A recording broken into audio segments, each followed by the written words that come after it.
අවසරයි ගෞරවනීය ස්වාමීන් වහන්සේ මෑණිවරුනි ශ්‍රද්ධා බුද්ධ සම්පන්න පින්වත්නි අදත් අපි දෙවෙනි දවසටත් ධර්ම දේශනාව සඳහායි රැස්ුනේ සියලුම දෙනා ධර්ම දේශනාව සඳහා tempත් වෙලා සාදුකාරය පවතුමු නමෝ තස්ස භගවතු වරහතෝ සම්මා සම්බුද්දස්ස නමෝ තස්ස භගවතු අරහතෝ සම්මා සම්බුද්දස්ස නමෝ තස්ස භගවතු අරහතෝ සම්මා සම්බුද්දස්ස තථා ආවුසෝ විහරං බික්ඛු විහාරං කප්පේති තථාස්ස යතාස්ස විහාරං කප්පයතෝ න භද්දකං මරණං හෝති න භද්දකං කාල කිරියාති තී අවසරයි ස්වාමීන් වහන්සේ මෑණිවරුනි ශ්‍රද්ධා බුද්ධ සම්පන්න පින්වත්නි අපි මේ ඉදිරියෙන් තියාගත්තේ භද්දක සූත්‍රයේ සාරිපුත්ත මහා ස්වාමීන් වහන්සේ විසින් සෙසු භික්ෂුන් වහන්සේලාට කරන ලද අවවාදයක් කරන ලද පෙරදැක්වීමක් ජීවිතයක් සාර්ථක කරගන්න. ඒ අනුව යම් කිසි කෙනෙක් මේ ආකාර වලට ජීවත් වෙනවා නම් ඒ කෙනාට කවදාකවත් හොඳ මරණයක් සිද්ධ වෙන්නේ නැහැ. ඒ කෙනාට හොඳ කාලකිරියාවක් සිද්ධ වෙන්නේ නැහැ. ඒ නිසා ඒ සාරිපුත්‍ර ස්වාමීන් වහන්සේ භික්ෂුන් වහන්සේලාගේ අවතුම් පැවතුම් පිළිබඳ සලකලා කියන මේ කරන මේ හැසිරුම් ආකාර වලින් ගැලවෙන්න පුළුවන් නම් ගැලවුණොත් Tamanට මරණයේ භද්‍ර මරණයක් වෙයි.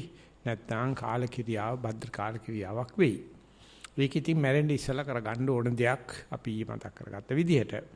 ඉතින් ඒ විදිහට ඒ පැහැදිලි මංගලදායක එහෙම නැත්නම් භද්‍ර මරණයක් නොවීමට හේතු වෙන කරුණු විස්තර කරන්න පූර්විකාවක් විදිහට තමයි මේ මාතෘකාව ගෙන හැර දක්වන්නේ. ඊට පස්සේ ඒ නිर्देश දෙනවා.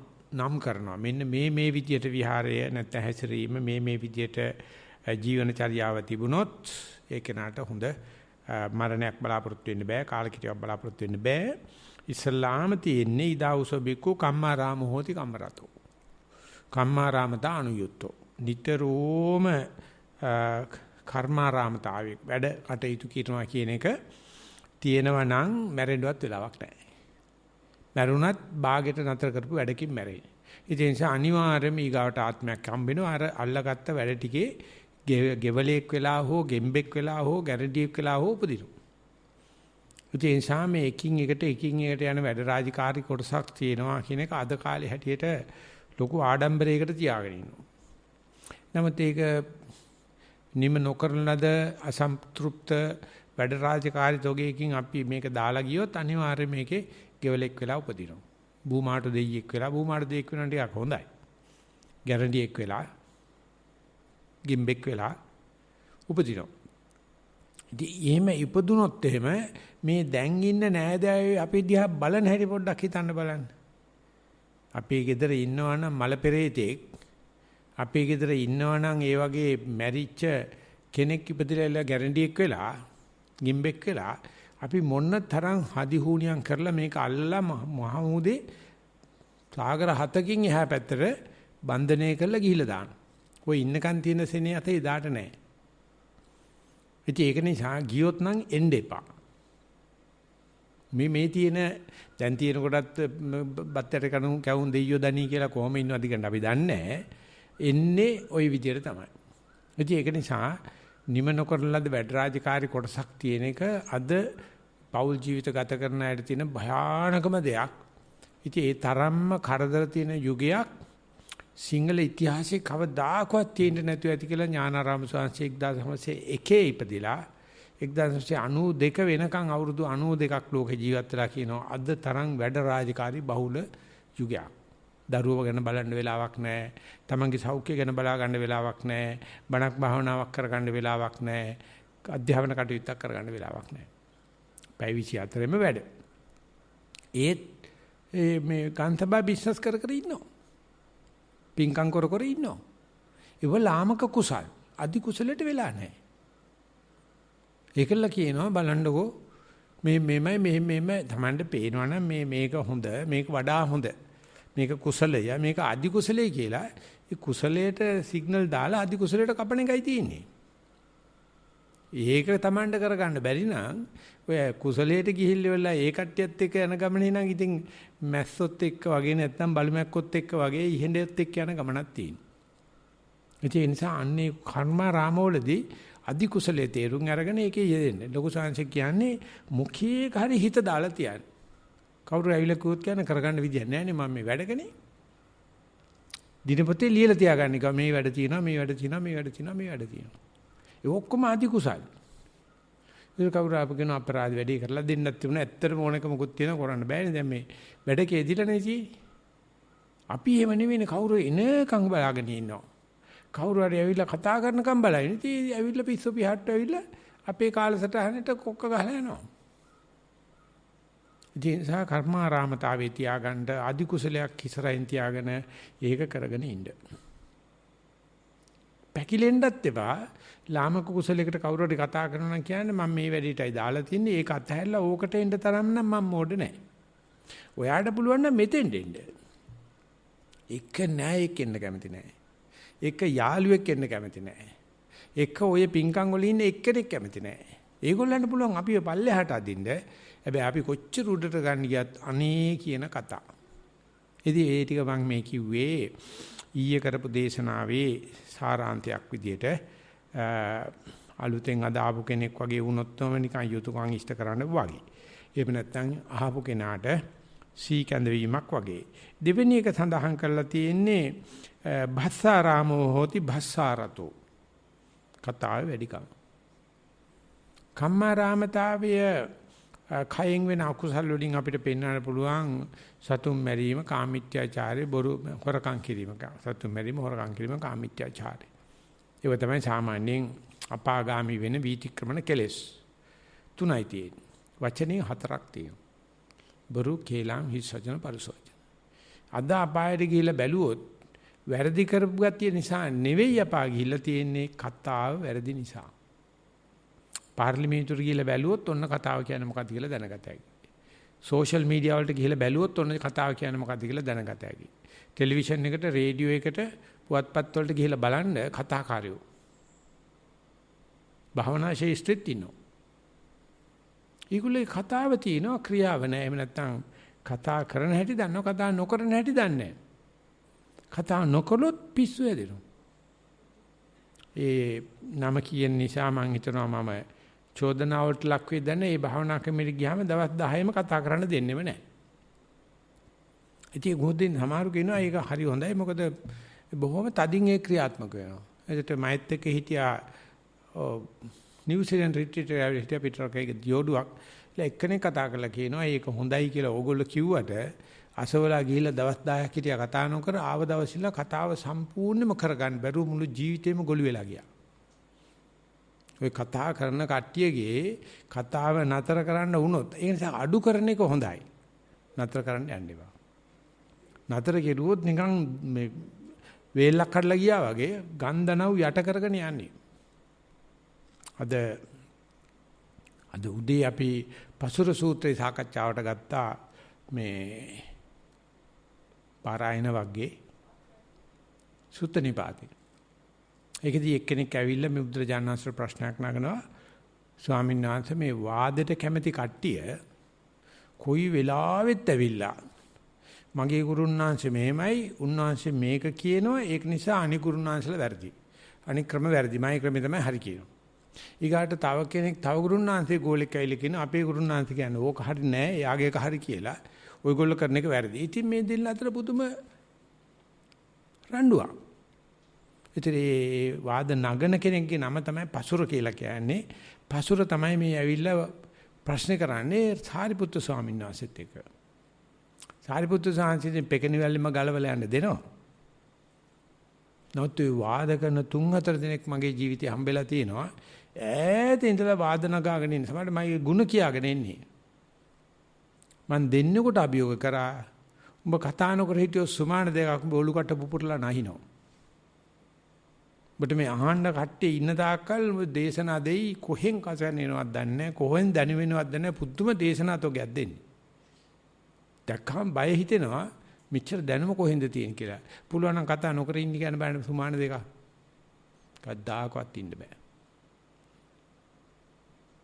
ඉතින් ඒ සාකච්ඡාවේදී ගොඩක් එක එක කරුණු එක එක ඉදිරිපත් කරා. මමත් කිව්වේ ඔය ආනාපාන සති සූත්‍රය කියලා එකක් තියෙනවානේ. ආනාපාන සති සූත්‍රය තියෙන්නේ මජ්ක්‍ධිම නිකායේ.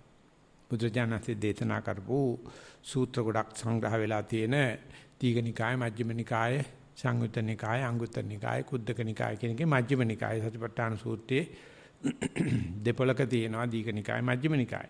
ඒකෙදී මේ අටුවාචාර්යන් වහන්සේ සඳහන් කරනවා ඇයි මේ සරුවච්චන් වහන්සේ මේ හුස්ම නතර වීම දීර්ඝ හුස්ම කෙටි හුස්මක් බවටපත් වෙනවා. දීගං වාසසන්තෝ දීගං අස්ස සාමීති පජානාති රස්සං වාසසන්තෝ රස්සං අස්ස සාමීති පජානාති කියලා මේ හුස්මෙහි ගොරෝසු බව මධ්‍යස්ථ භාවයටපත් වෙනවා. ඊට පස්සේ සියුම් භාවයටපත් වෙනවා. අද දවල් එක්කෙනෙක් ප්‍රශ්න සාකච්ඡාවේදී ලියලා තිබුණා. ඒ දෙක අන්තිමට ආස්වාස් ප්‍රසාද දෙක අඳුර ගන්න බැරි තරම් වෙනස නැති වෙනවා. ගොරෝසුට තියෙනකොට හොඳට තේරෙනවා සුවාසය ගන්නවා සුවාසය හෙලනවා.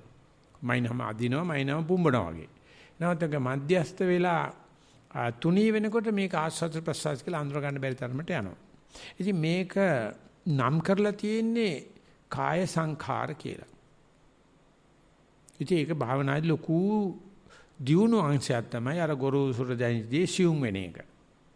ඉතින් දෙතුන් දෙනෙක්ම ලියලා තිබුණා ඒ වචන වල මේක සිද්ධ වෙගෙන යනකොට ඔන්න තෝන්තු ගතියක් එනවා. ඔන්න නිදිමත ගතියක් එනවා. වැනෙන්න පටන් ගන්නවා.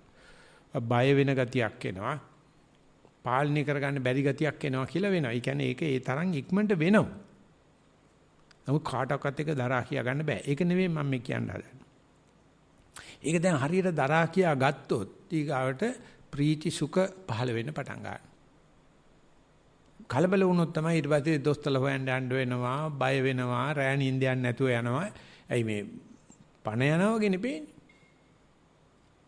ආශස් ප්‍රසාද දෙක නැති වෙනවා.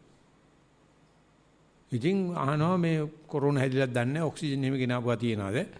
ප්‍රථම ආධාර පෙට්ටියක් තියනවාද? කෘතිම සෝෂණය දෙන්න කවුරු හරි ලැහැත් වෙලා ඉන්නවද මේ බලන්නකො බලානින් දැද්දි හුස්ම නැති වෙනවා කියලා. ඕක හරියට තේරුම් අරගෙන අද ලියලා තිබුණා එනම් ගොඩ දෙනෙක් මම හිතන්නේ කරදර වෙන්නේ නැතුව. ඒකට එයාට ප්‍රීති සන්තෝෂ පහනක මෙච්චර ඉක්මනට මේ හිත තැම්පත් වෙනවද? මෙච්චර ඉක්මනට කය තැම්පත් වෙනවා. ඊට පස්සේ චිත්ත සංඛාර පටිසංවේදී හොඳට තේරෙනවා ඒක තැම්පත් වෙනකොට යාට තියෙන සංඥා වේදනා දෙක වැඩ කරන හැටි කය හොඳටම තැම්පත් වෙන්න ඕනේ. මේක ඇතුලේ එක්කෙනෙක් ඔය දවල් ලියලා තිබුණා ඒක කිලිපොළන ගතියක් එනවා. මොනවද සංඥා වගේක් වැඩ කරන්න පටන් ගන්න මේ මමත් නොවේ මම නොවන්නෙත් නොවේ. එතකොට තේරෙන්න පටන් ගන්නවා මේ චිත්ත සංඛාර කියන එක මේ කාපට් එකේ යට තියෙන්නේ මේ හොඳට බලාගෙන ඉන්නකොට කය සංසිඳුනොත් මේක පේනවා. දැන් සමහරවිට තියෙනවා ඒක පේන්නේ නැහැ. මොකද අපේ හිත අති ගොරෝසුයි. අපේ හිත එක එක දේවල්ට යෙදිලා තියෙන්නේ. වතුර බේසමක් කරන හොඳට රැලි නැති වෙනකන් තැම්පත් වෙලා හිටියොත් ඒ වතුරේ ඡායාව පේනවා. මේක හෙල්ලුනොත් ඡායාව පේන්නේ නැහැ. අපේ හිත නිතරම හෙල්ලෙලි තියෙන නිසා තියෙන ඡායාව කඩ කඩ වෙලා පේන්නේ. තැම්පත් වෙච්ච ගමන් පුදුම ලස්සනට මේක ඡායාව පෙන්වනවා අඩිය පෙන්වනවා. ඒ වගේ මේ හිත යට තියෙන චිත්ත සංකාර පේන. අටුවචාන් වහන්සේ ඇයි වචී සංකාර ගැන ස්වාමීන් වහන්සේ බුදුහාමුදුරුවෝ මේ ආනාපාන සති සූත්‍රයේ සඳහන් කරන්නේ නැත්තේ කිය. සංකාර තුනයි තියෙන කාය සංකාර, වචී සංකාර, මනෝ සංකාර. දැන් මේ ආනාපාන සූත්‍රයේ කාය සංකාර ගැන කතා කරන හුස්ම. මනෝ සංකාර, චිත්ත සංකාර ගැන කතා කරනවා වේදනා සංඥා. වචී සංකාර කියන්නේ ඒකට අටුවාචාරින් වහන්සේ සඳහන් කරනවා මේ හිතේ කච කචේ තියෙනකන් කතා කරනකන් භාවනාවක් ඇත්තෙම නැහැ. ඒකයි භාවනා මධ්‍යස්ථානට ගියාම කියන්නේ අනේ කරුණා කරලා කරගන්න කෙනෙකුට කරගන්න දීලා කතා නොකර ඉන්නෝ. සමහරුන්ට ඉන්නම බෑ. SMS ගහන්න ඕනේ, WhatsApp කරන්න ඕනේ, මූණ බල්ලා කතා කරන්න ඕනේ, ඉඟි කරන්න ඕනේ. ඒව නැතුව කරන්න බෑ. ඉතින් ඔක්කොම කරන ගමන් කියනවා මේ භාවනා කරුවට හරියන්නේ නැහැ කියලා. හරියන්නේ නැහැ තමයි. ඒක නිසා මේ වචී සංඛාර කියලා කියන්නේ විතක්ක ਵਿਚාර දෙක නැත්නම් හිතේ අරමුණකට හිත එල්ල කරන්න පුළුවන් ගතිය සහ එල්ල කළ අරමුණ අනිත්‍යව වෙන්කොට හඳුනා ගන්න ගතිය. ඉතින් ඔය දෙක එන්න නම් මේ නන්නත්තර අරමුණට හිත යන්නේ පොඩ්ඩක් නතර වෙන්න එපා. නැත්තම් මේ එක එක අරමුණට යනවා නම් අපි දන්නේ නැහැ නේද කොයි අරමුණට ගියාද ඒකේ අනිත්‍යවයෙන් වෙන් වෙන්නේ කොහොමද කියලා. ඒක දකින්න ටිකක් හිත කීකරු වෙන්න ඕනේ නේ. ආන්නේ කීකරුකම කවදාවත් එන්නේ කතාව නිසා. නිසා භාවනා මධ්‍යස්ථානක යම් කිසි කෙනෙක් කතාව පටන් ගත්තා නම් ඒ මිනිස්සයත් අකුසලයක් කරගන්නවා. අනික් අයට කරගන්න දෙන්නෙත් නැහැ. ගෙදරදී කතා කරාට ප්‍රශ්නයක් නැහැ. ඒක භාවනා කරන තැනක් නෙවෙයිනේ. භාවනා කරන තැනකට ඇවිල්ලා කතා කරනවායි කියලා කියන්නේ ඇවිල්ලා අකුසල් කරගන්න. අවස්ථාව ඇවිල්ලත් අකුසල් කරගන්න. ඒක නිසා ඒ භස්සාරාමතාව මේ කතාවට ඇති කැමැත්ත ඒක හොඳටම කෙනෙකුගේ මානසික ආබාධ පෙන්වන තැන. පිස්සෝයේ තනියම කතා කර කර ඉන්නේ. පිස්සෝ විතර නෙමෙයි පාරේ යන කොල්ලෝ කෙල්ලොත් දැන් බannකොට ෆෝන් එක ගහගෙන කනේ අතපය දික් කර කතා කර කර යනවා. බයිසිකල් පදිනවා, ඩ්‍රයිවිං කරනවා, යනවා මේ බලනකොට පිස්සෙක් වාගේ පේන්නේ. මොකද මේ ෆෝන් එක කනේ ගහගෙන කතා කර කර යනවා. ඉතින් මේ තාක්ෂණයේ දියුණු වෙන්න අපි සතියෙන් ඈත් වෙනවා. තාක්ෂණයේ දියුණු වෙන්න අපි සමාධියෙන් ඈත් වෙනවා. ඉතින් ඒකට තරුණ කොටස් හරි කැමති මේ නව තාක්ෂණයට යටිතල පහසුකම් වලට පලාතකට හිතකට සමාධියක් හෝ සතියක් හෝ එක තැනක හිත තැම්පත් කරගන්න බෑ. ඉතින් අම්මලා තාත්තලා ලේසියට පොඩි එකාට සෙල්ෆෝන් එක අතර දෙනවා, ටැබ් එක අතර දෙනවා. ඉතින් අරුව කොට ඉන්නවා. ඌහිකට කොච්චර ඇබ්බැහි වෙනවද කියනවනම් අන්තිර බන්නට තරම් නොවන වැඩ කරනකොට අම්මා ගත්තොත් එහෙම ෆෝන් එක හරි ටැබ් එක හරි තෝ මගේ අම්මද කියලා අහනවා. පුතේ තරම් ඌට අම්මට වැඩිය මේක තමයි මොන වෙලා තියෙන්නේ. මේක තමයි ජාත්‍යන්තර සමාගම් වලින් පිටරට වලින් අපිට ආධාර වශයෙන් එහෙම නැත්නම් মালටි බිලියන් කම්පැනි වලින් අපිට ගහන ගැහිල්ල. අපිට ගන්න මේ හොම්බකට රිවටෙන්න මුණට දමලා ඉන්න නෙවෙයි. මේ කතාවට ඇදලා අරගෙන රේඩියෝ එක හරහා ටෙලිවිෂන් එක හරහා මේ සෝෂල් මීඩියා හරහා SMS හරහා මොකාටද ගැලවිලා ඉන්න පුළුවන් කියලා බලන්න. මේ මෑතක් වෙන තිබුණු ප්‍රධාන කියන්නේ මම ඇත්තටම වගබීමෙන් කියන්නේ නැත්නම් මට පෙන්ලා දෙන්න විදියක් නැත්තේ නෑ. මං කියලා නිකන් බැනුම් අහන වෙන්න පුළුවන්. ප්‍රධාන ඡන්දවල මිනිස්සු දැනගෙන හිටියා ඒ ඡන්ද ව්‍යාපාරය කරන අය කවුද දිනන්නේ කියලා. මොකද මේ ටෙලිෆෝන් ඔක්කොම ටැප් කරනවා. ඒතර කතා වෙනවනේ. ඉවරයි. ඒ මිනිස්සු ඡන්දේ ගිහලා ගුරිය පුප්පන කෑ ගහන්න යන්නේ. දන්නව ආවල තමයි දිනන්නේ කියලා. එහෙම නැත්නම් ඒක හසුරුවන හැටි දාන ජනමාධ්‍යයට දැම්මට පස්සේ මේ කොහෙදෝ ඉන්න පිස්සිප්පියට එක්ක ඇවිල්ලා ඕන්න රජ වෙලා. දැන් ගියේ පාර ඇමරිකාවේ තිබුණු යුද්ධ ගැනත් සමාවෙන්න. ඡන්ද ගැනත් ප්‍රධාන වශයෙන්ම දැන්වත් චෝදනා කරනවා. ඔක්කොම ගිහිලා තියෙන ජනමාධ්‍යෙන් කියලා. ඒකෙන් කරන්න බැරි ගෑණි මිනිහා කරන එක විතරයි. ටෙලිෆෝන් එක නැත්තේ කක්කුස්සිය විතරයි කියලා තියෙනවා. අනික සේරම තියෙනවා. ටැබ් එකක් ගත්තොත් ඕනේ වැඩක් ගන්න පුළුවන්. කක්ක කරන්න තැනක් නැහැ ඒක ඇතුලේ. අනිත් ටික සේරම තියෙනවා. ඉතින් මේවා මිනිස්සු කොච්චර ආස වෙලා ඉන්නවද? ඇයි බුදුරජාණන් වහන්සේ ඉන්න කාලේ ඔය වගේ දේවල් නොතිබුණේ? මේ බුදුහමර දන්නේ නැති ඉඳයි. ඇයි මේ බුදුරජාණන් වහන්සේට ශ්‍රාවක දේශක සම්බන්ධයක් ඇති වෙලා තියෙන්නේ? අපි ශ්‍රාවකයෝ කියන්නේ බුදුහාමුදුරනේ. උන්වහන්සේ දේශනා කරන මම අහගෙන ඉන්නවා. අහගෙන හිටියට ප්‍රශ්නයක් නැහැ. උන්වහන්සේ දේශනා කරන දෙයට බස්සාරාමතාවය කියන්නේත් නැහැ. උන්වහන්සේ දේශනා කරන්නේ අධිකුසලයට යොමු කිරීම සඳහා. ඒව ඇලපිල්ල පාපිල්ල වර්ධගන්න නැතුව අහගෙන ඉන්න කියලා කියනවා. එහෙම නැතුව බුදුරජාණන් වහන්සේ ඔබ වහන්සේ කට වහගෙන ඉන්න ඔබ වහන්සේ කතා කරන වැඩි අපි භාවනා කරගන්නම් කියලා එහෙම කියපු කට්ටියත් ඉන්නවා හැබැයි.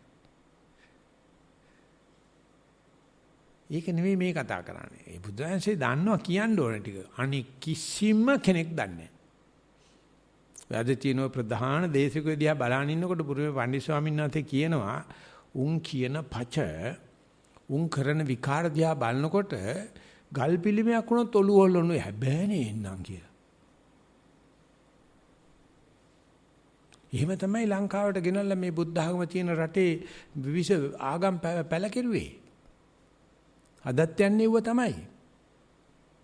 මේ දේශනාවක් දෙනකොට කන කෑමන රාත්තල් ගාන කියන්න බෑ. ඕන කෙනෙක් අහුවෙනවා. ඉතින් අපි ඒ වාදිගේ යන්නේ අර අදි කුසලයේ තියෙද්දිනේ. යායුතු තැන තියෙද්දි ඊගාව දේවල් වලට යන්නේ මේවයි තිය අර සංසාරේ ගෙන ආපු ගති ස්පෘදුනේ අපි ළඟ තියෙන්නේ. අපිත් කච කච ගන්නවා. එතකොට අපිටත් අහුම්කම් දෙන්න සිද්ධ වෙනවා. ඉතින් ගෙදර මිනිස්සු ඉස්සර කාලේ දැන් කාලේ නම් එහෙම එකක් නැහැ. ගෙදර මිනිස්සු වැට ගියාට පස්සේ ගෑනු දෙන්න වැට කම්බි ගාවට එකතු වෙනවා කකුලක් තියාගන්න පැද උද්දී ඉඳලා හැන්ද වෙනකන් කයිවාරු කියලා ඉන්නවා. මිනිහා එනකොට ගෙදර රණ්ඩු. ඇයි මුන්ට කාලා තෙලට කරන්න දෙයක් නැහැ නේ. වැඩිම කයිවාරු කෙලින එක තමයි. දැන් ඒ තත්ත්වේ නෑ මොකද ගෑනිත් අසහට යනවනේ. එහෙම නැත්නම් ගෑනි මිඩල් ඊස්ට් ගිහිල්ලානේ. ඒ ප්‍රශ්න දැන් නෑ. ඉතින් කොහොම නමුත් මේ කතාව නිසා ඇති වෙලා තියෙන මේ ප්‍රශ්නේ ඇත්ත හරියම අමාරුයි තේරුම් ගන්න. ඒ බුරුමේ පණ්ඩිත ස්වාමීන් හැම ගහකම වගේ ගහලා තිනවා කතා කරන්න එපයි කියලා නෑ. චූටු පියෝ කියලා ගහලා තියෙනවා. චූටු පිය කියන කතාව කෙටි කරන්න. කවුරු හරි මොනවාරි යවුවොත් උත්තරයක් දෙන්න එච්චරයි. ඉන් එහාට හැත් බැඳ කතන්දර ගොතන්න යන්න එපා. yes no. ඔව් නම් ඔව් නැත්තම් නෑ. අපේ ලොකු chance ලියලා තියෙනවා අපේ මේ කුටි පොතේ කුටිය ලියලා තියෙන එකේ විහාරයට ගියාට පස්සේ විහාරයේ ජීවමාන බුදුරජාණන් වහන්සේ වැඩ ඉන්නවා කියලා හිතා ගන්න. යන්න ඉස්සෙල්ලා සිවුරු අඳින තැන ඉඳලා විහාරයට යනකම් කුටි කුටි ගානේ බුදු පිළිම තියන්නත් එපා. ඒක හරි කැතයි. Taman ඉන්න දන බුදුරජාණන් වහන්සේට ඉන්න බෑ. බුදුරජාණන් ඉන්න දන අපිට සිවුරු ගලව ඇඳ ඉන්න බෑනේ. යන්න ගිනි පෙට්ටියක් කොහෙද තියෙන්නේ කියලා ඇහුවොත් මෙතන කියලා කියන්නේ. ඒක ඇති ප්‍රශ්නයක් නෑ. ඒ වෙලාවේ කට වහගෙන එහෙම මේ කතා කරන්න බෑ කියලා එකක් නෑ. අද කවද්ද දවස උත්තරයක් දෙන්න ඒක ප්‍රශ්නයක් නෑ. දන්නේ කෙනෙක් නැහන්නේ ඒක නෙවෙයි මේ කියන්නේ. අපි දවසකට කොච්චරක් අනවශ්‍ය දේවල් කතා කරනවද? ඉතින් ඒකට හොඳටම පහසුකම් දීලා තියෙනවා රජයෙන්. ඉතින් මිනිස්සු කතා කර රණ්ඩු කර ගත කරනවා. අපි මේ කතා කරන්නේ කට්ටිය ගැන නෙවෙයි. අපි මේ කතා කරන්නේ භික්ෂුවක් ගැන. අපි මේ කතා කරන්නේ යෝගාවචරයෙක් ගැන. අපි මේ කතා කරන්නේ නේවාසික පූර්ණ කාලිනව භාවනා කරන කෙනෙක්. ඒ කෙනා දන්නවනම් ඒ වචීද්්වාරය වචනය නිසා කරගන්න අකුසල් ප්‍රමාණය එක පැයක් වාඩි වෙලා ඉන්න එකක් හිතන්නකෝ. කොන්දරි දිනවා තමයි. හිත පිට යනවා තමයි. මොක කතා නොකර සිටීමෙන් ඇති වෙන කුසලය කිසිම කෙනෙක් තාම දැකලා නැහැ. පැයක් වාඩිලා ඉන්නකොට ඉතින් අපි හොඳටම දන්නවනේ මේ වෙලාවෙත් මේ කතා කරන්නේ කිසි කෙනෙකුට තේරෙන්නේ නැහැ. මොකද අර කුසල් කිරීම කියන අදහස තිබුණට සබ්බපාපස්ස අකරණම් කියලා පව් නොකිරීමේ කතාව අපේ හිතට වද්දලා නැහැ. මොකද අර පිංකම් කරන්න හැදිච්ච බුද්ධ ධර්මයක් නෙමේකේ තියෙන්නේ. මොනවා හරි බෝධි පූජාවත් යන්න වෙසක් භක්ති ගීත ගායනා කරන්න নানা ප්‍රකාර පන්සලක සාමාන්‍ය ලවුඩ් ස්පීකර් එක නැතුව කරන්නම බෑනේ. ආමුදුර නැතුණාට ප්‍රශ්නයක් නැහැ.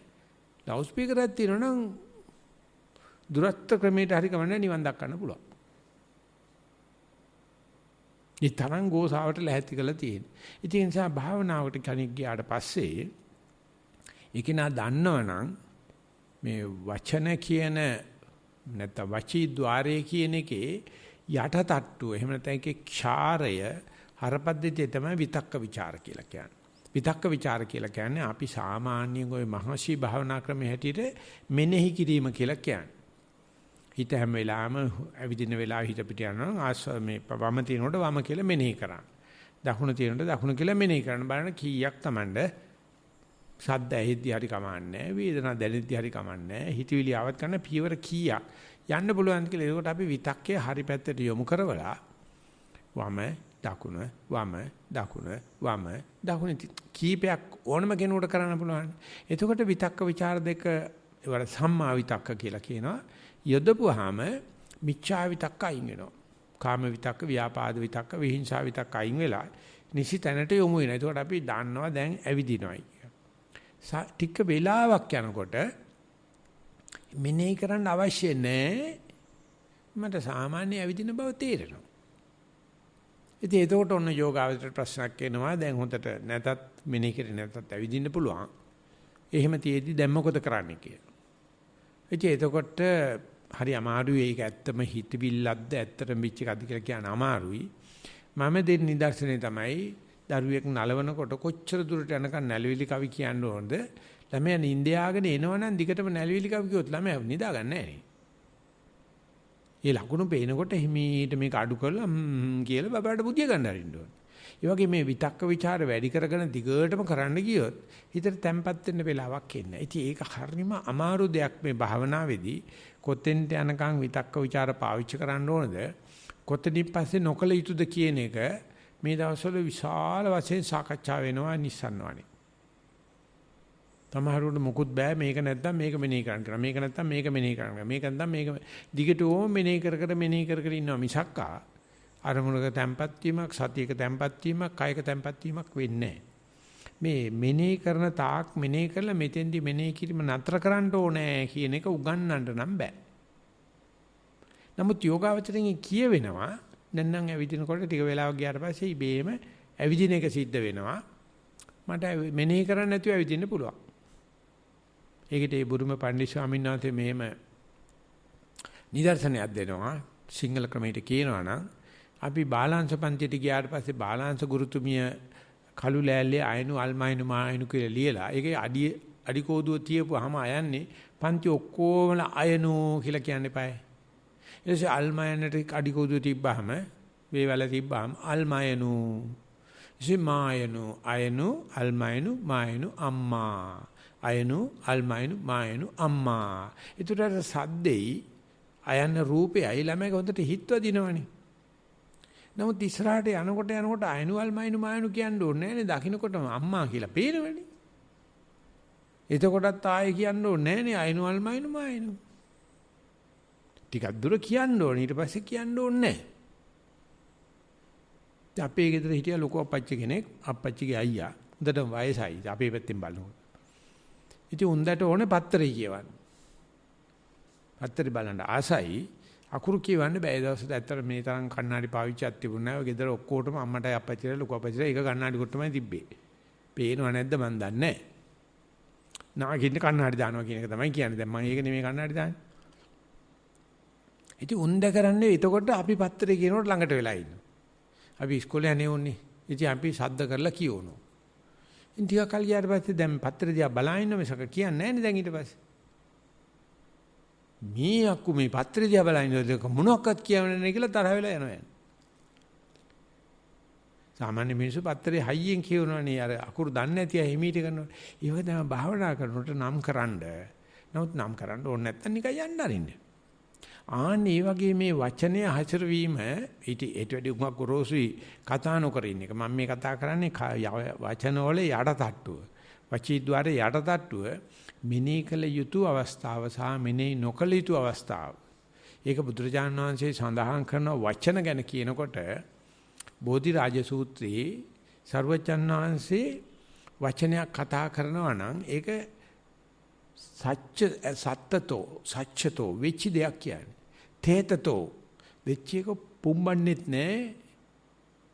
අව탁සිරු කරන්නෙත් නැහැ. මනාපදෝ අහන කෙනාට ඒකේ මනාපයක් ඇති වෙන්න ඕන. අත්ත් සංහිතෝ. එයාට අර්ථය සිද්ධ වෙන්න ඕන. වෙච්ච දෙයක් කියන්නේ ප්‍රශ්නයක් නැහැ නේද? ඒකට ඕන කෙනෙකුට පරීක්ෂා කරලා බලන්න පුළුවන්. හැබැයි ඒක වෙච්ච ප්‍රමාණයෙන් කියන්නේ නිකන් බොරු සෝබන දාලා අතිශෝක්ති කරන්න එපා. ඒ වගේ මේ කියන මනුස්සයට ඒ දේ මනාපෙන්න ඕනේ. මෙහෙන්නකෝ මං කියන දේ අහන්නකෝ කිය ඇද කියන්න ඕන කමක් නැහැ. අත්ත් සංහිතෝ. යාට අර්ථයක් සිද්ධ වෙන්න ඕන. සමහර විටක සරුවචාන්සේ සඳහන් කරලා තියෙනවා ඇත්ත වුණත් හරියට ප්‍රමාණය කරලා කිව්වත් අර්ථයක් ඇති වුණා සමහරු අකමැති එකට. අපිට තේරෙන්නේ අපා ඔය පාලි වචන තේරෙන්නේ නැහැ ගැඹුරුයි අපිට තේරෙන්නේ නැහැ කියලා කරාරිනවා. සමහරවිට කැමැති. ඒ වුණත් සරුවච්චන් සඳහන් මං කාලම් මඤ්ඤසි මං හොඳට වෙලා ගන්නවා මේක කියනවද නැද්ද කියලා බලන්න. මොකද ධර්මනේ කතා කරන්නේ අතන මෙතන දාන්න බෑනේ ඒක. කියනවනම් ධර්මයක් එක වැදගත් තැනක විදියට කියන්න ඕනේ. ආවට ගියාට ඇවිදින ගමන් කතා කරන ගමන් සපත්තු සිරපු දාගෙන තොප්පි දාගෙන නටන ගමන් ධර්මේ කතා කරන්න බෑ. ඒකට තේකියාපද 17ක් අපිට උගන්වනවා පැවිදි වෙනකොටම මේ වගේ කෝලම් තියෙනවා නම් බණ කියන්න එපා. බණ කිව්වොත් අහන කෙනාට නෙමෙයි බණ කියන කෙනාට ආපත්‍ය සිද්ධ වෙනවා. බණ අහන්න ඕනේ ඒ තාලෙට. තොප්පි දාගෙන සවතු දාගෙන කුඩ ඉහිලවගෙන ආයුධ අතේ තියාගෙන යනකොට එනකොට වාහන උඩ නැගගෙන උසාසන ඉඳගෙන එතකොට කරබන් නිකන් ඉන්න ඕනේ කියන්නේ එයා බණ අහන්න ලෑස්ති නැහැ. ඒ වගේ ධර්මයක් බුදුහාමුදුරෝ දේශනා කරන්න ඉස්සෙල්ලා සුනාත බික්කවේ ධාරේත චරාත කියලා වචන තුනක් කියනවා. සුනාත ධාරේත චරාත. මහණි මං කියන්නක් අසව. ඔය පාර්ලිමේන්තුවේම කතා කරන්න ඉස්සෙල්ලා කතානායකතුමනි කියලා ආමන්ත්‍රණය කරන සභාවේ අවධානය ගන්නනේ. අපි සභාවට ගිහලා කතා කරනට සභාපතිතුමනි කියලා ආමන්ත්‍රණය කරන්නේ දැන් මං කතා කරන්න හදලා ඔක්කොමලා කතා කරොත් මොකද වෙන්නේ? සභා ගෞරවයක් නැහැ. සභාවේ කිසි චාරයක් නැහැ. ඒ නිසා සභාපතිතුමා කියනවා එහෙනම් මේ මහත්තයා කතා කරන්න. අපි ඊට ඉස්සෙල්ලා ඡන්දේ ඉල්ලන්නේ අත උස්සන්න ඕන. ඊට පස්සේ එයා කතා කරන්න ගියාම attention please ශිරු දෙනාගේම අවධානය මට දෙන්න මම කතා කරන්න හදන්නේ. මේක තමයි සංඝ සභාවල හැටි. සංඝ සභාවට ගියාට පස්සේ අහවල් කෙනා ආව ඥාත්තියක් තියෙනවා මොෂන් එකක් දානවා. අද මම කරන්න හදන්නේ මෙන්න මේකයි කතා කරන්න හදන්නේ. ශිරු දෙනාගේ අවධානය තියල්ලක් මා කියන කසාවා. සුනාතු මේ භන්තේ සංඝෝ මහබ්බරපතලයි. මම මේ කතා කරන්න හදන්නේ. ඊට පස්සේ කියනවා කතා කරන කාරණාව. ඊට පස්සේ අහනවා කැමති නම් කරබනේ ඉන්න අකමැති කෙනෙක් කතා කරන්නේ. ඒක තමයි සුනාත ධාරේත චරාත බික්ඛවේ කියලා කියන්නේ මම මේ කියන්නක් අසපියව. ඒකල හිතේ දරාගනින් මේ කණෙන් අහලා ඒ කණෙන් යන්න දෙන්න එපා. ඒකට බුදුරජාණන් කියන්නේ ඔඩොක්කුවේ තියාගත්ත දෙයක් බණ අහනකම් ඔඩොක්කුවේ තියා හිටපු දැන් නැගිටිනකොට සලස් කාලේ බිම වැටෙනවනේ. එහෙම වෙන්න දෙන්න එපා. මේ ඉඳගෙන ඉන්න දේ අහපු දේ නැගිටලා යනකොට තියෙනවා ධාරණේ ශක්තිය කියන්නේ ඒකයි. අපි උදාහරණයක් වශයෙන් නිකන් ආසන්නෙන් අනිකක් කිව්වොත් අපි ඉඳගෙන යම් වෙලාවක සතිය පිහිටියා නම් අපි ඊගාට සක්මනට යනකොට මේ පිහිටුව සතිය එතන සීල යන්න එපා. ඒක සක්මනට ගෙනියන්න. සක්මනේ හොඳ සතියක් තිබුණා නම් ඒක වතුර ටිකක් බොන්න ගිහලා වැසිකිලි යන්න ගිහලා කඩා ගන්න එපා. ඒක හේම්ම ගෙනියන්න පරියන්කේට. අන්නේ අතරමැද ධාරණය පිස්සන්ට පිහට්ටන්න කරන්න බෑ. ආධුනික යෝගාවචරයන්ට කියන්න කරන්න බෑ.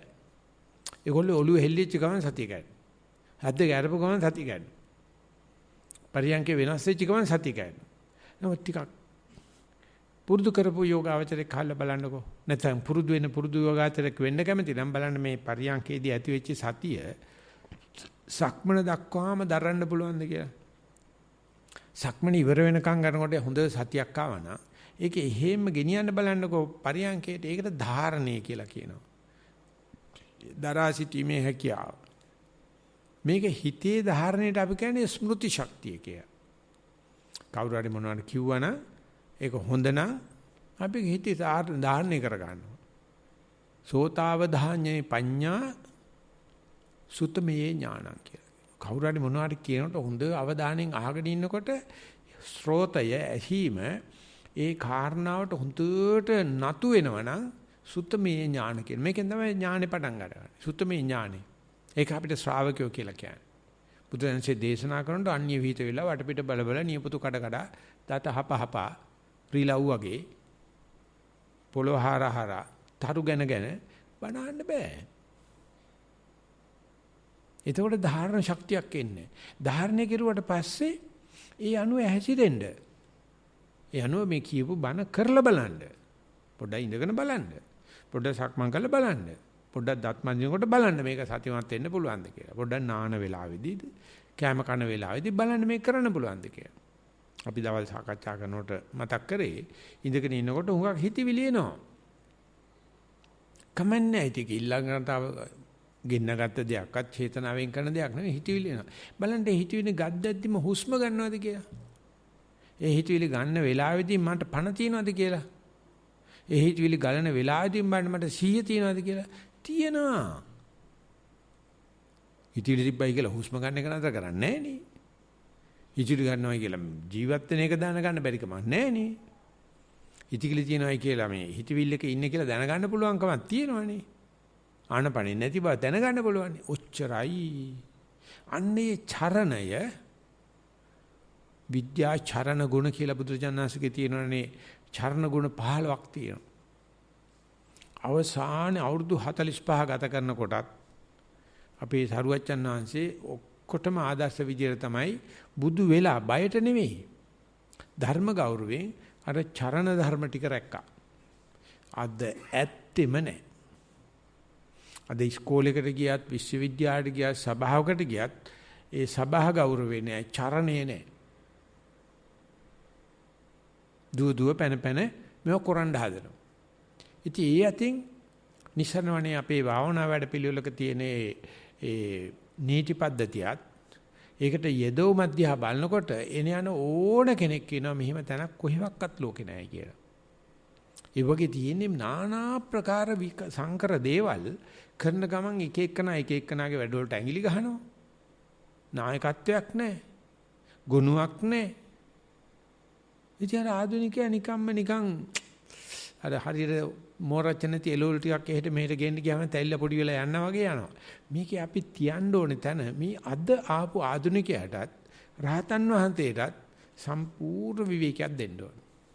කිසි කෙනෙක් යන්න එපා ඇඟිලි ගහන්න. එයාටත් එහෙට නිවන් දකින්න පුළුවන්. අනිත් එක මොකක්ද තියෙන අයිතිවාසිකම එයාට කියලා කතා කරන්න. කිසි කෙනෙක් කිසි කෙනෙකුට කතා කරන්න එපා. කතාලා දිනුන දෙන්නටම සමාන ප්‍රමාණය දඬුවම් කරන්න වෙනවා. ඒකට විපත් කළා තියෙනවා නායකත්වයක්.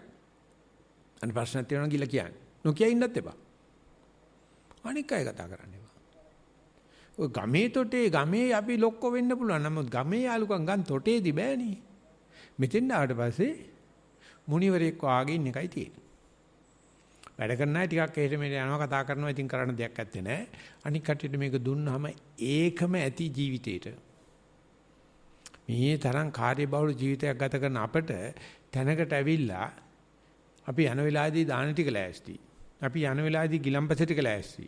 අපි යනකොට ඇඳ පනවල තියෙන්නේ. මේ වැඩ ටික කරනවා. මේව තමයි පෙරකල පිං කියන්නේ. එහෙම තු මේ දඬුවමක්වත් හිරකාරය වගේ තැටි අරගෙන පොලිමේ ගිහිල්ලා දාන බෙදාන කන මගුලක් නෙමෙයි මෙතන තියෙන්නේ. මේ අපි පෙරකල පිනක ආනිසංසය. ඉතින් ඒක දන්නේ නැත්නම් ඒකේ සියුම් ආනිසංසය තමයි මේ කතාව පිළිබඳ ගුණයක් තියෙනවා නම් ඉඳගත්තාම අර විතක්ක ਵਿਚාර දෙක අරමුණට හිත යොදනකොට හරියට දක්ෂ දුනුවායෙක් හරියටම එල්ලට වෙඩි තියනවා වගේ Tamanට ඕනේ අරමුණට හිත යොදා ගන්න පුළුවන්. ටිකක් එහෙම පණි මුලදී වඳුරු හිතේයි. පස්සේ අරමුණට හිත යොදා ගන්න පුළුවන්. එතකොට තේරෙනවා ටික වෙලාවක් යනකොට ඒ අරමුණ මොනවදෝ විපරිණාමයකටපත් වෙනවා. එක්ක සියුම් වෙනවා, එක්ක ගොරෝසු වෙනවා, එක්ක ලං වෙනවා, එක්ක ඈත් වෙනවා, එක්ක ප්‍රිය වෙනවා, එක්ක අප්‍රිය වෙනවා, එක්ක ඇතුළට යනවා, එක්ක පිටතට යනවා, එක්ක අතීත නාගත වර්තමානවත් කියන ඔය 11 ආකාරයෙන් නටනවා. ඉතින් හොඳට අරමුණ මූණට මූණ දාලා බලන්න හිටියොත් එයාගේ රංගනය ඔය 11 ආකාරයේ වසන් ගන්න බෑ. නැවත කවුරුවක්වත් දන්නේ නැහැ මේ 11 ආකාරයේ වාර්තා කරන්න. මොකද සමහරව බාහනට හොඳයි කියලා හිතනවා, සමහරව වැරදි කියලා හිතනවා. ඉතින් අරක ඇති දේ ඇති විදියට වාර්තා කරන්න බෑ. ඒ මොකද හිත වික්ෂිප්තයි. දැක්ක දේ දැක්ක හැටියට කියන්න තේරෙන්නේ නැහැ. මේ දැක්ක දේ දැක්ක හැටියට කියන එකේ පොඩි හික්මීමක් තියෙනවා. මොනවත් කරන්නේ නැතුව වෙන දේ ලියන්න. අපි වෙලා තියෙන එක එක දේවල් කරන්න හදනවනේ. කරන්න ගියොත් ඉතින් දෙපැත්තක තැත්තුරු ගන්න පටන් අරගත්තොත් වතුර බේසමක් කම්පට චංචල තියෙනවා නම් පිළිඹුව නැහැ. ඡායාව හොඳ නැහැ. මොනවත් කරන්න එපා. වතුර බේසමේ හේම්බ තැම්පත් වෙන්න අරින්න මොනවද වෙන්නේ බලන්න. ඒක තමයි චරණය කියලා කියන්නේ. සුනාත ධාරේත චරාත. මේ සුනාත ධාරේත චරාත කියවා මුළු ප්‍රතිපදාම එකතු වෙලා තියෙනවා. අපි අද මෙතන ඉන්නේ ගොඩාක් කල්ැතුව ගොඩක් අහලා තියෙන නිසා. ගොඩාක් කල්යතු ගොඩාක් හිතේ දරාගත්ත නිසා. ඒව හිතේ දරනකොට අර පව් ටික එහෙම අයින් වෙනවනේ. හොඳ දෙයක් හිතේ තියෙනවා නම් පව් වලට එන්න විදියක් නැහැ. අපි මේ ඉතින්දි පව්යි පිනයි ඔක්කොම එක මල්ලේ දාගත්තොත් පිසිගේ පලාමල්ල වගේ අනිවාර්යයෙන්ම පව් තමයි නැගිටින්නේ. අපි ඇසුරු කරන තාක් ඇසුරු කරන්නේ බාලයෝ. වට කරගෙන ඉන්න හරියක් ඉන්නේ බාලයෝ. අනේ නැති තරමට හොඳයි. ඒකයි බුදුරජාණන්සේ සඳහන් කරන්නේ අරඤ්‍යගතෝවා. කැලේකට යන්න. මොකද මේ පිස්සු පිහාට්ටෝ කැලේ ඉන්න කැමති නැහැ. දැන් අපේ සරුවච්චන්හන්සේ ගෞතම සරුවච්චන් වහන්සේ මේ පොඩි එක්කෙනෙක් නිවන් දකින්නත් ගව් ගණන් පයින් ගිහිලා තියෙනවා. නමුත් සිකී වෙසබුව ආදී සරුවච්චන්හන්සේලා කැලෙන් කවදාවත් එළියට ඇවිල්ලා නැහැ. උන්වහන්සේලා වැඩ ඉඳලා තියෙන පිස්සු පිහාට්ටෝ පිසාචෝ ඉන්න වනමුර්ගයෝ ඉන්න කැලේක. ඒක රජ කෙනෙක් හරි ඒකේ ප්‍රධාන දායකයෙක් උදව් කරනවා. එන්නේ පණ එපා කියලා තමයි. සරුවච්චන්හන්සේ එළියට එන්නේ නැහැ. එළියට එන එක නෑනේ කම්මෝගෝ චිකාගෝ කියලා ඔක්කොම අතහැරලා දාලා තමයි. ආවට පස්සෙත් බැරි දේවල් කියන්නේ අනිච්චන් දුක්ඛං අනත්තං කියනවලු රහත් වෙනවා. අපේ සරුවච්චන්හන්සේම නෙවෙයි ගොඩාක් විස්තර 84000ක් ධර්මස්කන්ධي දේශනා කළා විනය පිටක මෙහෙම ධර්ම පිටක මෙහෙම විස්තර ගොඩක් දීලා තියෙනවා.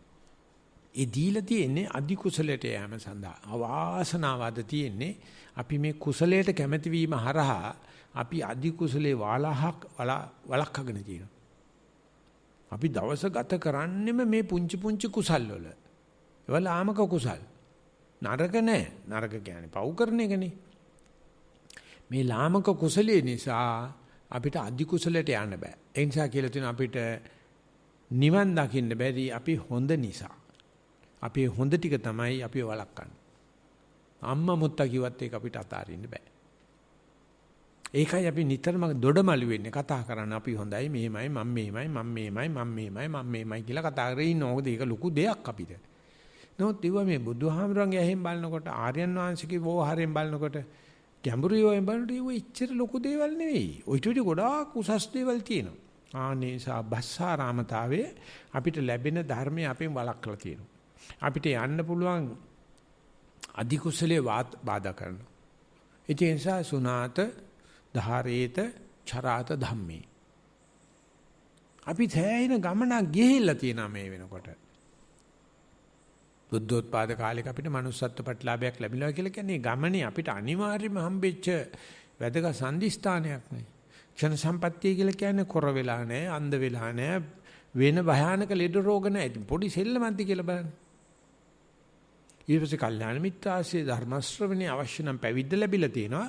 ඒ නිසා උගාක් අපි ඉස්සරහට ගිහිල්ලා තියෙනවා. තාම තියෙන අපේ තියෙන නැහැදිච්චකම තමයි අර ලාමක කුසල් කර කර ඉන්නවා මිසක්කා අධි කුසලයට යන්න කැමති නැහැ. ඒක ප්‍රයෝගශීලීව අපේ ශාසනය ඇතුලේ පිළිකාවක් වශයෙන් මුල් බැහැගෙන තියෙනවා. ප්‍රසිද්ධිය කතා කරන්නත් බෑද? ඔය ශාසන බාහිරදාරකාරී කට්ටිය පුළුවන් තරම් මිනිස්සු පිංකම් වලට ඇදලා දානවා. ඇදලා දාලා පිසු පිහට්ටෝ කරලා අධි කුසලයට යන්න දෙන්නේ නැහැ. ඒකට හේතුව බුදුජානනාන්තේ පවා පිළිගන්නවා මේ සතිය වගේ එහෙම නැත්නම් ගැඹුරු ධර්ම බහු ජනතාවට ප්‍රිය නැහැ. ඉතින් හුඟ දෙනෙක් කැමති අර හුඟ දෙනෙක් ඉන්න ප්‍රිය කරන වැඩවලට යන්න. ඒ සංජය කියන බ්‍රාහ්මණයා එයා ගාව තමයි ඔය සාරිපුත්ත මොග්ගල්ලාන දෙනම පැවිදි වෙන්න ඉස්සෙල්ලා කෝලිත උපතිස්ස වශයෙන් මේ ගුරු දන්නියලා තියාගෙන සලකවි. මේ දෙන්නම ඉතින් උග්‍ර අග්‍ර මේ ශ්‍රාවකයන් බවටපත් වුණානේ. ගියාට පස්සේ ඒගොල්ලෝ බුලත් අතක් අරගෙන වගේ ගිහිල්ලා වැඳලා කියලා තියෙනවා ධර්මයේ ලැබුණා. ශාස්ත්‍රුන් වහන්සේ ජීවත් වෙනවා. ශාස්ත්‍රුන් වහන්සේ අපිට ඇත්තටම සැලකුවා. අපිට ආසයි අපිට යමක් කමක් කියලා දුණු ගුරුවරයාට මේක කියලා දෙන්න. ඉතින් දැන් අර සංජයට මොකුත් කියා ගන්න බෑ. මොකද හේතුව මේ දෙන්න හොඳම දක්ෂයෝ ඉන්න කාලේ. ඉතින් අනික් ශිෂ්‍යෝ මේ දෙන්නට සලකනවා. දැන් මේ දෙන්න යන්නේ භික්ෂුණී විදියටනේ. ඊට පස්සේ අහනවා දැන් උඹගේ සරුවච්චන් වහන්සේ ඔය කියන ගෞතම සරුවච්චන්සේ කියන දේවල් බොහෝ දෙනාට තේරෙන බොහෝ දෙනාට ජනප්‍රිය දෙයක්. ආපෝ නෑ මේක තේරුම් ගන්න අමාරුයි. මේක තේරුම් අරගෙන යන්නේ සුළු පිරිසක්. ඒකට යන්න ඉස්සල්ලා උඹලා ඉගෙන ගත්ත දේවල් දැන් අපි මං උගන්වපු දේවල් බොහෝ දිනාට ප්‍රිය බොහෝ දිනා මනාපද ඔව්. ඉතින් එහෙමනම් උඹ බලයන් ඔය සුළු දිනාට මනාව සුළු දේ කරන්න මම අර බොහෝ දිනාට මනාප දේ මං කරගෙන ඉන්නම්. ඌක තමයි අද ජනප්‍රියවාදී කියලා කියන්නේ. ප්‍රජාතන්ත්‍රවාදී කියන්නේ ඕකට කවුරු හරි බහුජන ඡන්දේ දුන්නා නම් අසුචි ගණ්ඩම දෙයක් නැහැ. බොහෝ දිනාට සත්‍ය වැටෙන්නේ නැහැ. බොහෝ දිනාට ධාරණ ශක්තියක් නැහැ. බොහෝ දිනාට චරණ ධර්ම නැහැ. ඒ ඉන්නේ කන අර පිස්සු පිහට්ටොත් එක්ක හිටියොත් බල්ලොත් එක්ක බුදියා ගත්තොත් මැක්කොත් එක්ක තමයි නැගිටින්න වෙලා තියෙන්නේ. ලේසිම වැඩේ තමයි කතා නොකර නිකන්. ඒක උඩ කියනවා බලන්නකෝ කටේ පිට්ටු වගේ බීඩි එලියට වේනා ගායනා කරා වගේ කොච්චර කිව්වත් කවුරුත් අපි කියන්නේ අහන්නේ නැහැ කියලා ඉවර කරන්න බෑ උක. ඒ නිසා ආරයට තරහ වෙයි මෙහාට තරහ වෙයි කී කට උත්තර දෙන්න ගියාම අපේ ගම්පලාදී වචනයක් තියෙනවා හිතෝ ධම්මණ්ඩේ හැමදම් බඩින් කියලා. අහලා තියෙනවද දන්නේ නැහැ. ඕගොල්ලෝ තේවල අතින් ඇවිල්ලා තියෙන්නේ. හිතෝ ධම්මණ්ඩේ හැමදම් බඩින්. ඉතින් ඉවරයක් නැහැ වෙන වැඩක් කරන්න දෙයක් නැහැ. තිරසනුන්ගේ එහෙම තමයි ක්‍රමේ. නමුත් Taman කුලකාන්තාවක් නම් Taman දැනගන්න ඕනේ ඔය ඕන් නැති පෛරු පාසානකම් ඕන් නැහැ කියලා. ඉතින් මේ බසාරාමතාවේ හදනකොට පෞරුෂත්වෙ පේනවා. විශේෂයෙන්ම නායකත්ව පුහුණුවේදී විශේෂයෙන්ම ප්‍රමුඛතා තේරීමේදී කෙනෙක් කොච්චර අනා ගන්නවද කියලා. අර ලාමක දේවල් එක්ක අනාගෙන වැඩ කටයුතු කරනකොට කියලා ඉවර කරන්න බෑ. වැඩක් කරන්න දීපු ගමන් පේනවා. ඒකට ප්‍රමුඛතාවයේ තෝරන්න ඒ ගෘහ මූලිකත්වයක් ගන්න තේරෙන්නේ නැහැ. ඔෆිස් එක නායකත්වයක් ගන්න තේරෙන්නේ නැහැ. නඩේක ගුරුකමක් ගන්න තේරෙන්නේ නැහැ. මොකද ඔක්කොම අනා ගන්නවා. ඒ නිසා බස්සාරාමතාවේදී ඒ කවුරු කොතන වරද්දාගත්තත් මට ගැලවෙන්න ක්‍රමයක් බුදුහාමුදුරුවෝ කියලා දීලා තියෙන මම මේ කතා නොකර ඉන්නේ තරහ නිසා නෙවෙයි. මේක බුදුරජාණන් වහන්සේ යෝගෙන් සාරිපුත්‍ර සාංශේ මතක් කරපු දෙයක්. බස්සාරාමෝ හෝති බස්සාරතෝ බස්සාරාමතා අනුයුත්තෝ. ඊගාවට අනිත් පැත්ත තමයි බස්සාරාමෝ හෝති. කතාවට එච්චර කැමති නෑ. බස්සාරති කැමැත්තන්නේ රතිය කියන්නේ රාමතාවය වගේ වචන. එහිම යෙදී ගත කරන්නේ නැතිකම. අතින් පැයක් වාඩි වෙලා ඉන්නවයි කියන එක හිතන්න බෑනේ. ඔය නැගිටිනකොට හින රිලැක්සේෂන් එකක් එන්නේ වෙන මොකටවත් නෙවෙයි. කතා නොකර හිටපු නිසා. හීනේදී නින්දේදී හීන දැකීමෙන් දොඩමලු කරනවා අපි. දවස් 3ක් බුදියා ගත්තේ නැත්තම් මානසික අසහන තියෙන අයට පිස්සු හැදෙනවා. උදේ හීනේදී තමයි කච ඔක්කොම එළියට යන්නේ. රැතිස්සේ දත් මිටි කනවා. නපුරු හීන පේනවා. නින්දක් යන්නේ නැහැ. හොඳට පැයක් වාඩිලා ඉන්න බෑන. හොඳට පැයක් සක්මන් කරලා බලන්න කතා නොකර ඉන්නකොට ලැබෙන සාන්තිය කියලා නිම කරගන්න බෑ. කිසි කෙනෙක් මම දැකලා නැහැ වාර්තාවක ලියනවා. අනේ මේ පැයේ කතා නොකර සිටීම නිසා මගේ ජීවිතේ පළවෙනි වතාවට මට පැයක් වචී කර්ම වලින් බේරලා ඉන්න පුළුවන්කම ලැබුණා කියන එක තාම දැකලා. මේගොල්ලෝ හිතන්නේ ඉඳගෙන ඉන්නකොට මට දිබ්බ චක්කු ඥානෙ ලැබෙයි. මට දිබ්බ සෝත ඥානෙ ලැබෙයි. මට පූර්ව නිවාසානුසුති ඥානෙ ලැබෙයි. මට උද්‍යප්පේ ඥානෙ ලැබෙයි. මට සංඛාර උපේක්ඛාවත් අඩු ගන්න ලැබෙයි කියලා කට කරගෙන ඉන්නවා මිසක් අයිති ඒකට කච කච ගන්නවා මිසක් කතා නොකර සිටීමේ හිත ඇතුලේ කච කච ගන්න නැති తত্ত্বය ආන්න ඒකට හිත යොදන්න මොනවා කරන්න වේද කියලා කියන්න බෑ. මොකද හුදෙනෙක් ඉන්නවා මේ කතා කිරීමේ නිදහස ප්‍රජාතන්ත්‍රවාදී මූලික අංගයක් කියලා. එහෙම මොකවඩම් බැඳගෙන මේ රජය කරන්න බෑ. කතා කරන්න දෙන්න ඕනේ කියලා. කමන්නේ බෑ භාවනා මධ්‍යස්ථාන වල බෑ. මේ දෙක නැති වුණොත් කම්මාරාමතා බස්සාරාමතා නැති වුණොත් හිටගෙන නිින්ද යනවා. ඒක නිසා කියනවා නිද්දාරාමතාවයට යන්න දෙන්නත් එපා. අපිට කරන්න දෙයක් නැත්නම් කියන්න දෙයක් නැත්නම් ඉතින් මන්දනාව කාරණාව යන්න අපේ වන්දනාව මඩ හරි බාලුයි ළමයෝ කියලා දවස පුරාම පාළුයි. ඉතින් මේ හිටගෙන බුදියන. සක්මන් කරන ගමන් බුදියන. ඉතින් අපේ එකෙක් මේ ගියා මිඩල් ඊස්ට් රටකට ගියේ මේ බර වාහන කරන්න. ඉතින් යාට රස්සාව තියුනේ වරායලු. යන්නේ ඉස්සලා මේක ටිකක් වෙයි ඉඳගෙන ඉන්න පුරුදුලා ගියා. මේ ටිකක් නපුරු වැඩවලට පුරුදු වෙච්ච මිනිස්සෙක්. ගිහිල්ලා වෙලා ඉතින් නැවක් ආවේ නැති දවස් වලට මේගොල්ලෝ ඒ වෙලාවේ ඩෙක් එකේ ඉන්න ඕනේ. හැබැයි රස්සාවක් නැහැ. නිකන් ලුින්න තියෙන. සුපර්වයිසර් බලනවා මිනිහා ඉන්නවද කියලා. මොකද නැවක් ආපු ගමන් දඩබඩ ගාලා වැඩ කරන්න තියෙන්නේ. බෑ ඉතින් මූ කරන්නේ බද්ද පරියන්කක් ගහගෙන ඉන්නවා. සුපර්වයිසර් කතා කරලා ඇහුළු තමුසෝයි ඉඳගෙන බුද්ධිය ගන්න කොහෙද ඔය ඉගෙන ගත්තේ කියලා ඇහුවා. ඉතින් ආ කියලා දෙන මේ නෙවෙයි. ඒක ඔයාට ඉගෙන ගන්න අමාරුයි. ඒක ගොඩාක් කල්යනවා. ඉඳගෙන බුද්ධිය ගන්න හැටි. මොකද කම්මාරාමතා බස්සාරාමතකද නැත්තම් වැක්කිරෙනවා. ඉෂා බෑන්ඩ් අපි දවස පුරාම මේ අවදි භාවයේ රඳවගෙන ඉන්න කොච්චර රාගය තියෙන්න ඕනද කියලා අපිට. කොච්චර ද්වේෂය තියෙන්න ඕනද කියලා අපිට. කොච්චර කර්මාන්ත කරන්න ඕනද කියලා අපිට. කොච්චර කයිවාරු ගහ ගහ ඉන්න ඕනද කියලා. ඔය දෙක නැත්තම් මරණ දණ්ඩනේ වාගේ.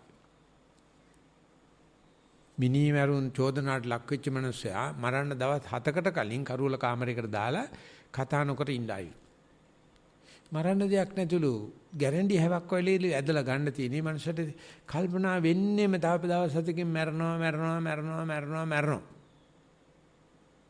මිලියට ගන්න තියෙන ඔය නවරියන් කියයි යකඩයා කියයි කුණුහරුව මොන වචන කිව්වත් ගන්න වෙලා තියෙන ගැරන්ටියක් වගේලු එළියට ගන්නම දෙයක් නැහැ. මේ මරණ මොහොතේ එනකොට අපි එතෙන්ට යනවා. මොකද වෙන්නේ? අතපය වළංගු නැතුව යනවා. අපිට කතා කරගන්න බැරුව යනවා. අපි ළඟට එන්න නෑදෑයෝ පේනවා මූණ අට කරගෙන මල ගෙදරට වගේ මූණ ලං කරගෙන දැන් නම් තීපත නැතුව වගේනේ අතපය අකුලනවනේ මේ පණ එකතු කරනවා වගේනේ අර මිසු මූණ හදා ගන්නවා මලගේකට වගේ. දැන් ලෙඩාට පේනවා. දැන් මේ එනේ යක්කු ඔක්කොම මාව මරලා ඉවරයි හිතින් කියලා. මූ මැරෙනවා. ඒ වෙලාවේ මට දන්නවා මට කියන්නේ නෑ මම මැරිලා නෑ තව කියලා. කියා ගන්න විදියක් නෑ. අතපය විසරන විදියක් නෑ. ඔය නිසර්ගදත්ත මහරජා කියලා ඉන්දියාවේ හිටපු ප්‍රසිද්ධ ඥානී මම හිතන්නේ 80 ගණන් විතරනකම් හිටියා 70 ගණන් වෙනකම්. එයා මේ බීඩි බිස්නස් එක තමයි කරේ. එක දවසක වීදියේදී මම කලන්ත හැදලා වැටුණා. ඉන්දියාවේ ඉතින් හැටිනේ ඒක. ඉතින් මිනිස්සු ඇවිල්ලා වතුර ටිකක් දෙනවලු ග්ලූකෝස් ටිකක් දෙනවලු. ඉතින් මේ මිනිස්සුන්ගේ මෙයාට මූණ පේනවලු මිනිස්සුන්ගේ. මිනිස්සුගේ බලාපොරොත්තුවේ සේයාව තියනවලු මූණේ උදව් කරන කට්ටිය දන්නා මෙයා තව ටිකකින් නැගිටිනවයි කියලා. මේ අවුවට කලන්ත හැදිලා. ඔක්කොම බස්තාන කෙරුවලු මෙයා නැගිටින්නේ නැතිලු. මෙයාට දැන් පේනවලු මිනිස්සු ක්‍රමයෙන් බලාපොරොත්තු අතහරිනවා. දැන් මෙයා මැරෙනවා අයියෝ පව් අපා කියලා මූණ අට කරගන්න හැටි. මල ගෙදර වගේ මූණ හදා ගන්නවනේ අපි මල ගෙදරට යනකොට. මම දන්නේ ඒක දන්නවද කියලා ඕගොල්ලෝ. ඉතින් අපි ළඟ තියෙනවා වෙස් මුණු 18ක් විතර. නායකාරයා ණය ගන්න එනකොට එක වෙස් මුණක් දා ගන්නවා. මඟුල් ගෙදරට යනකොට තව වෙස් මුණක් දා ගන්නවා. මල ගෙදරට යනකොට තව වෙස් මුණක් දා ගන්නවා. ඉතින් යුනිවර්සිටි එකේ කවුරු හරි කිව්වොත් එහෙම මේ මම මඟුලේ එන ඔය මූණ දාගෙන යන්න එපා යකෝ මගේ මූණ අරන් ඵලයක් කියලා කියනවා. මොකද උගේ මූණ මල ගෙදරකට තමයි හොඳ. එහෙම නැත්නම් කියනවා මචං මේ මල ගෙදරක් තියෙන පොඩ මූණ දීපන්. උදේ ඉන්නේම අට කරගෙන හෙන ගහච්ච සෝම් පිටින වගේ මූණ. ඉතින් මල ගෙදරට යන්න টොප්. ඉතින් අර මිනිස්සු මූණ හදන ක්‍රමයේද නිසර්ගදත්ත මහරජා තේරෙනවා දැන් මිනිස්සු ඔක්කොම මගේ පිළිබඳ බලාපොරොත්තු වෙයි. මෙයාට තේරෙනවා ඇතුලේ ශක්තිය වැඩෙනවායි කියලා. කතා කරන්න බෑ, අතපය හොල්ලන්න බෑ. මිනිස්සු ඔක්කොම බලාපොරොත්තු සුන් කරනවා. එයා සම්පූර්ණ අවදියක් වුණා ඊතර. මිනිස්සු ඔක්කොම මෙයා දාලා ගියා වීදියේ මැද. මෙයා නැගිට්ටේ වෙන කෙනෙක් විදියට. එදා ඉඳලා මැරෙනකන් පොත් 3ක් ලිව්වා I am that. තුන්වෙනි එක pointers කියලා. නිල්ලම ඉන්න කාලේ එක ප්‍රසිද්ධ පොත් ටිකක්. යා කියනවා මේ මිනිස්සුන්ගේ ඇස්වල තමයි අපි ජීවත් වෙන්නේ.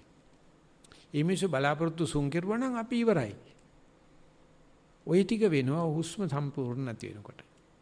ওই ටික වෙනවා සක්මන කරනකොටත් නිදිමත එනකොට. තීරණ පටන් ගන්නවා මේ මරණ ලකුණුපත් වෙනවා. එතකොට මම බය වෙන හැටි. අසරණ වෙන හැටි. එහෙම නැත්නම් පාළු වෙන හැටි, තනි වෙන හැටි. ඉතින් භාවනා මධ්‍යස්ථාන කියන්නේ සමහරෙකුට සීදීනස ගන්න තැනක් වගේ. මුදියා එහෙම පිටියට සද කරනවා ගෙනියලා. ධාතුසින් රජුරෝ පිටියට තෙල් මෙටි ගැහුවේ. ඒ වගේ ටක් ගාලා හිර කරලා තියෙනවා. ඉතින් එතකොට පේන ඕන්න දැන් මොකක්වත් කරගන්න බෑ කියලා. ඉතින් අර බස්සාරාමතා කම්මාරාමතා නැත්තම් නිද්දාරාමතා තමයි තියෙන්නේ. ඒ නිසා භාවනා මධ්‍යස්ථාන හොඳයි බුදියන්න හෝ බුදු වෙන්න. අපි එන්නේ මේකට බුදු වෙන්න හිතාන තමයි. හැබැයි කෙලස් ටික නැති වෙච්ච ගමන් වෙන්නේ මොකද්ද? බුදියන එක තමයි. ඒකට තමයි අපිට කියන්නේ ඉඳගෙන බුදියා ගන්න ඉගෙන ගන්නවා.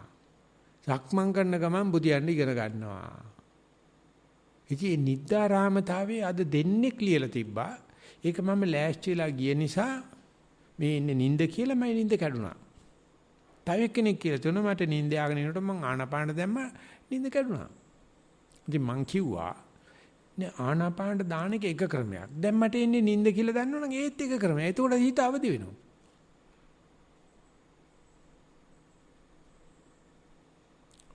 මම හිත ආනාපානේ නැහැ කියලා දන්නවනම් හිත අවදි වෙනවා. නිසර්ගදත්ත මහරජතුමනි ඒකයි මිනිස් ඔක්කොම බලාපොරොත්තු සුන් කරා මට තේරෙන ඇතුලේ ශක්තිය කිසි වෙනසක් වෙලා නැහැ. පුදුමාකාර අවදියක් එන්න පටන් අරගත්තා. ඔය සිද්ධාර්ථ තාපසතුමා අපේ ගෞතම සර්වඥාන්ස වෙන්නේ ඉස්සෙල්ලා දුෂ්කර ක්‍රියා කරනකොට කලන්ත ඇහිලා වැටලා තියෙනවා කීප වතාවක්. දේව දේවතාව කියලා සුද්ධෝදන රජුණන් කියනවා දැන් නම් ඉවරයි කියලා. ඒ සුද්ධෝදන රජු කියනවා කවදාකවත් එහෙම වෙන්න බෑ. මේ අයිකාන්තේ බුදු වෙනවා. මොකද ධර්මපාල ජාතකේ කියනවනේ මගේ පුතා අඩු කාලෙ මැරෙන්නේ. ඔය ගැන තියෙන එළු ඇට ටිකක් කියලා කියන කතාව. ඉතින් සුද්ධෝදන රජු හිත නරක කරගන්නේ නැහැ. හැබැයි මේ පඳුරු අතර වැටලා ඉන්නවා ඇට තැකිල්ලක්. එළුව බලා ගන්න හරක් බලා ගන්න කොල්ලෝ ඇඟට හුජ්ජ කරනවලු. මිනිහක් කියලා හිතලා. මෙයාට බෑ මේ නැගිටලා කියන්න විදියක් නැහැ මේ එක කොල්ලෙක් එලිච්චිගේ තනබුරුල්ලට අත තියලා කිරි පිහිරක් විද්දලු. ඊට පස්සේ තොල්ද කලකට ලෙව කාගෙන නැගිටලු සිද්ධාර්ථ මේ බුදු වෙන්න ඉන්න තාපසතුමා. ඊ තරමට්ටම වැටෙනවා. ඒ වෙලාවට පේන්නේ කො මැරිලා වගේ එහෙම නැත්නම් නිින්ද ගිහිල්ලා වගේ. ඒ සීරම පහු කරන්නේ නැතුව සෝවන් වෙන්න බෑ. ඒ නිසා මම ඉස්ලාම මගේ රිට්‍රීට් එකේ කිව්වේ පාතිමා රිට්‍රීට් කියලා ලේවැල්ලේ. ඒකට ආවේ මේ මුනින්ද්‍රජී කියලා හිටපු ගෝයන්කා ජීත් එක්ක හිටපු කෙනෙක් ඉංග්‍රීසි මාධ්‍යයෙන් කිව්වේ 79 77 නෑ 79. ඉතියා කියනවා මේ භාවනා පරියන්ක ඇතුළත මැරෙන්නේ නැතුව අමරණියත්වයට යන්න බෑ කියලා. මරණය දක්වාම එකල කර්මාන්තර අඩු කරනවා, කතාව අඩු කරනවා, එසේ නිින්දෙන් මරනවා, මරලා ගෙනියනවා මොනවත් නැත්තන. ඒකට තමයි අවදි වෙන්න පටන් අරගන්නේ. අර ලිඳ හිස් කිරුවට පස්සේ අලුතෙන් එන වතුර හරිය පිරිසිදුයිනේ. ඔය අවුරුදු කාලෙට එහෙම ලින් ඉහලා අපි අලුත් කරනවානේ. දැන් මේකේ තියෙන්නේ 7 අවුරුද්දක් පරණ වෙච්ච කුණු ලාඩ. අදලා දාන්න ඕන. දානකොට ඉස්සල වස්තරාමතාවයටසක ඉතලා කම්මාරාමතාවය ඊට පස්සේ බස්සාරාමතාවය ඊගා තමයි නිද්දාරාමතාවේ. එතකොට අපේ කයට කෙලින් ඉන්න බෑ. ඒ තරම් වැක්කිරෙනවා නිදිමත එනවා. ඒක ලොකු ලකුණක්. ඒ මොකද හේතුව රාගයේ ද්වේෂයේ දෙක නැහැ. හැබැයි සමහර විටක කෙලෙස් මරණින්දක් තියෙනවා. දැන් මේ කෙලෙස් මරණින්දක්ද නැත්නම් මේ කෙලෙස් අඩු නිසා ඇතිවෙච්ච නින්දක්ද කියලා දැකගන්න ඥානාරාම ස්වාමීන් වහන්සේත් බුරුම ස්වාමීන් වහන්සේත් පොඩි උපක්‍රම දෙකක් කියලා තියෙනවා. නින්දෙන් අවදි වෙන්නේ අරමුණට නම් ඒක කෙලෙස් නින්දක් නෙවෙයි. ඒ නිසා නින්දෙන් අවදි වෙන හැටි බලන්න. ඒක. දෙක නින්දක් එනවා. භාවනා කරනකොට මට නින්දක් එනවා. ලෑස්ති වෙලා යන්නකෝ. එතකොට පේන්න පටන් අර ගන්නවා හිමීට මේක නිකන් මේ ඉබ්බා ඇතුළට අඬු ඇත ගත්තා වාගේ. තට්ටු කරපු ගමන් ගොළු බෙල්ල කට්ට ඇතුළට ඇදගත්තා වගේ මේක හේම ඇතුළට ගන්න ගතියක් එනවා. ඒකත් කෙලස් නින්දක් නෙවෙයි. ඒක ඉතින් අර තප්පරෙන් තප්පරයට බලලා මේ ඇකිලීම දකින්න ඕනේ. කම්මාරාමතාවේ අඩුවීමක් සිද්ධ වෙනවා, බස්සාරාමතාවේ අඩුවීමක් වෙලා නිද්දාරාමතාවයක් නෙවෙයි ඒක. ඒක ශිශිර තරණය කියලා කියනවා, හයිබර්නේෂන් කියලා. එහෙම හැමේ තියෙන ලේ ගමනේ නතර වෙලා ලේ ගමනේ මධ්‍ය සුසුම්නාවට සීමා වෙනවා. ඇඟ මෙහෙම තිබ්බට මැද හරිය විතරයි අත්‍යන්ත කොටස් වල විතර ලේ යන්නේ, හැමට ලේ නැහැ. හොඳ අවදියෙන් හිටියොත් යෝගාවචරවල දැනගන්න පුළුවන්. එහෙම ඉන්නකොට මදුරු ඇවිල්ලා හැම තැනම චෙක් කරනවා ලේ ටිකක් බොන්න. මොකද මතු පිටට ලේ යන්නේ නැහැ. ලේ යන්නේ මැදට විතරයි. ඒ වෙලාවේ නැගිට්ටොත් වැටෙනවා. එළ නැගිටින්න හොඳයි. ඒ වෙලාවේ නැගිටලා හැම හොඳට බලලා අතපය දිගාරලා අර ලේ ගමන ආයේ නැවත එනකන් ඉඳලා යන්න ඕනේ. ඒක කෙලස් නින්ද නෙවෙයි. එහෙම නැත්නම් අපේ හිත පුදුම විදියට අර නිදිබර ගතියකට, බය ගතියකට, අසරණ ගතියකට, තෝන්තු ගතියකට, මුස්පීන්තු ගතියකට, කාලකන්ණි ගතියකට වැටෙනවා. මේ නිවනේ පෙරමග ලකුණු. මේකින් මේ පාළු ගතිය, තනි ගතිය, මුස්පීන්තු ගතිය, බය ගතිය ඒවා සේරම නිවනේ පෙරමග ලකුණු. ඉතින් අපි ඒක අයින් කරලා නිවන් ලබන්න ගියට යන්න බෑනේ. අපි ඒක දැනගෙන යන්න ඕන. දැනගෙන යන්නේ කම්මාරාමතා නතර කරලා භස්සාරාමතා නතර කරලා නිදා ගන්න දෙන්න නැතුව හිත අවදීන් තියා ගන්න ඕන. ඊට සුද්ධ වචනේ පාවිච්චි කරන්නේ අප්‍රමාදේ කිය. එතෙන්ද ගියාට පස්සේ අයියෝ මට නිින්ද ආවනේ කියලා නැගිටලා යන්න එපා. අන්නේ අප්‍රමාදේ හිත තියා ගැනීම සඳහා අද දවසේ ධර්ම දේශනාව වෙන් වේවා කියන ප්‍රාර්ථනාවෙන් ධර්ම දේශනාව නතර කරනවා. ශිරු දිනාට ශනසි මුදා වේවා කියලා ප්‍රාර්ථනා